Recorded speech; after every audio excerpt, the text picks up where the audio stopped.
Chances are that if you've ever heard an Indian speak, you might have heard a peculiar pronunciation of T and D. It's no surprise to find out that these pronunciations are because these are sounds in Indian languages, mapped to the English T and D. But there are hundreds of different languages in the Indian subcontinent, and despite this, if you listen to speakers of Indian languages across language families, all the way from Sri Lanka to Afghanistan, you'll hear largely the same sounds. Why do such diverse languages display the same sorts of sounds, especially as these aren't very common among the languages of the world? In fact, what are these weird sounds in the first place? They are called retroflex, and are produced by curling the tongue back behind the alveolar ridge, as opposed to alveolar and dental. To learn about them and their place in South Asian linguistics, we need to look back into the history of one of the central language families of the region, Indo-Aryan. Indo-Aryan is an Indo-European branch of languages, stemming from Proto-Indo-European, or PIE, and comprising more than 200 languages across history. The oldest extant Indo-Aryan languages include Vedic and Classical Sanskrit, which both seem to have the same retroflexes that we see in many Indo-Aryan languages today. A question that has puzzled historical linguists for tens of decades is where Indo-Aryan got its retroflexes from, since they are shown to be absent from its parent language, PIE.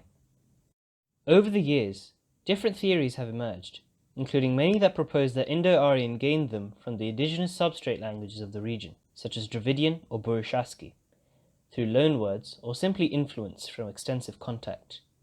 Here, a substrate is a language or language group with lower prestige than another superstrate. These theories seem attractive because it explains why no other Indo-European branch has developed retroflexes to the extent that Indo-Aryan has. In fact, early scholars like Emino were sure that bilingualism with Dravidian languages was the root of Indo-Aryan retroflexes.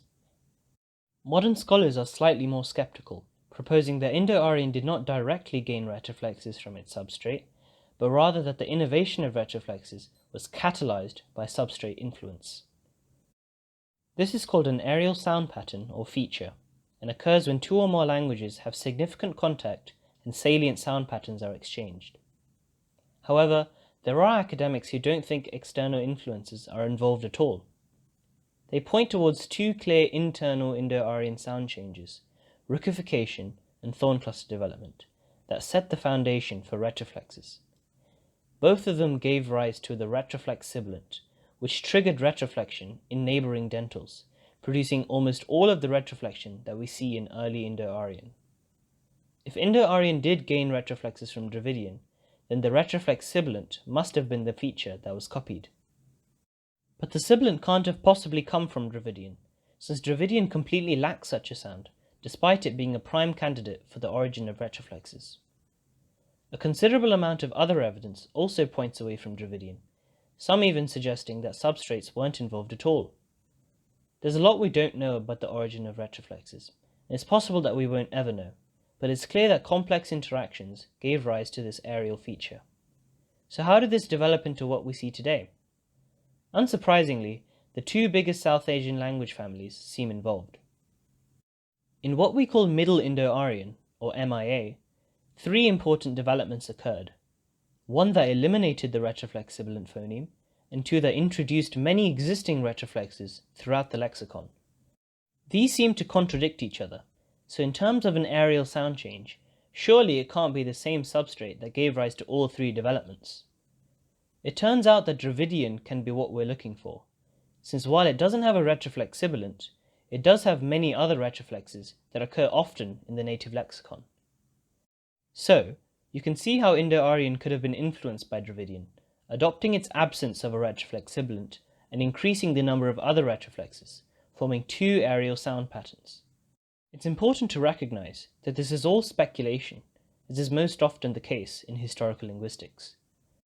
Although words can be securely etymologized to one source over another, phonological influence is often harder to trace back. It's hard to know the direction of influence, as well as whether or not we are just looking at coincidences. So how does this all contribute to the present situation? First of all, Indo-Aryan retroflexes seem to have spread to some neighbouring language families, like Tibeto-Burman Austroasiatic, and Iranian. At the same time, Assamese has lost all of its retroflex phonemes, probably due to Austroasiatic influence. Retroflexes can be very common in Indo-Aryan vocabulary, but their articulation seems to have changed. While Dravidian and Old Indo-Aryan retroflexes were subapical, meaning the back of the tongue contacts the palate, most Indo-Aryan languages today have apical retroflexes, which is where the tip of the tongue touches the palate. This means that for many Indian languages, although you seem to have a phonemic distinction between dental and retroflex consonants, this usually surfaces as a laminal apical distinction.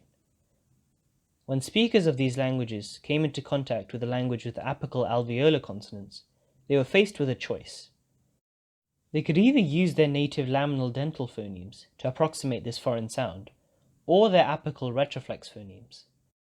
Despite there being a shorter articulatory distance between pronouncing a dental and an alveolar, speakers of Indian languages almost unanimously chose the apical retroflex sound, mapping the dental instead to sounds written with th, leading to that characteristic Indian English sound that Apu is perhaps notorious for today.